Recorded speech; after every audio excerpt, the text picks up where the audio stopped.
Aang, Sokka and Katara ran into a villager who was being attacked by a bee. The bee swings powerful chopping blows, but the villager dodges every time. After he chases the bear away, the villager says he is grateful for the help, but nothing would have happened to him anyway because Aunt Wu said the journey would be safe. Aunt Wu is the villager fortune teller. Naturally, Sokka is anti-believer and communist, atheist, argues against the fortune teller throughout the whole episode. Actually, Sokka is right here, contrary here. Throughout the episode, villagers repeatedly show idiocy toward fortune teller. But they are idiots not because they believe Aunt Wu, but because they handed over responsibility of their lives to her. Aunt Wu is just a person. Person can make mistakes. Yet these villagers treat Aunt Wu not as a human with extraordinary abilities compared to ordinary people, but as idol who will decide their fate. It's so easy to shift responsibility for your life into someone else and then blame them if something goes wrong. You don't have to do anything yourself. You are always a good one. This attitude is just priceless. Aunt Wu welcomes Aang and makes all sorts of pro-series to him. Naturally, Aang doesn't really care about fate as long as he can reproduce. So he can make the safe choice suggested by a love-struck couple to gift a flower, and climbs the mountain and notice that Aunt's early predictions that everything would be fine was wrong because a volcano can erupt. He returns to warn the people, but the villagers couldn't care less. They didn't just confine Aunt's rightness, they shift full responsibility for their lives onto her. She's now the source of all blessings and curses. This speaks to the fact that there are people in our society, so-named society, who aren't interested in the planning of their lives, own life, not someone else's lives, but own their lives.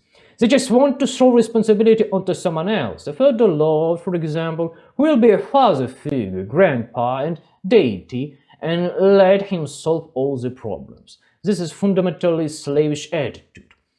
Whatever, it's not good or bad. It exists. That's why it's funny to hear people say that's going to work today in this modern slavery. Maybe people actually want to be slaves. Have you thought about that? You go to work, eat afterwards, watch TV, and don't worry about tomorrow or what will happen in 20 years. You don't have to spend 5 hours a day just on your kids' education, then 7 more at work without days off. It's bliss, really. Thought here 60–80% tax on everything. Well, that's just the details, you know. The Avatar team makes a firm decision to create a fake cloud to warn about the volcano's eruption. To do this, the team Avatar steals Aunt Wu's book of fortunes and creates a cloud that signals danger. And Sokka organizes people to dig a trench so lava will bypass the village. Done and dusted. People dug the trench, but it wasn't enough. Avatar has to use secret Shaolin magic. Near the end of the episode, it's revealed the Avatar team tricked Aunt Wu and had previously stolen her little book. Here's the deal. Aunt Wu, the fortune teller, is simply an experienced psychologist.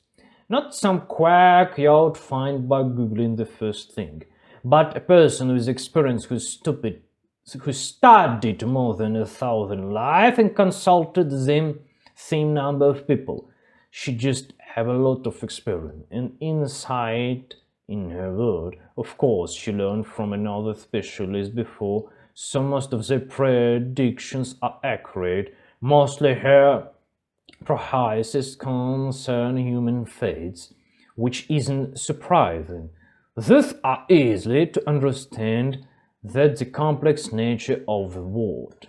But the villagers gave unto authority of a prophet who knows everything, so she's stayed idle. Which is not true. She's just one woman. Physically impossible to be an expert in everything because she's only one person and have a limited time to live. Physically impossible to be an expert in everything because she's only one person. But I repeat, it's easily for people to push responsibility for their lives onto someone else.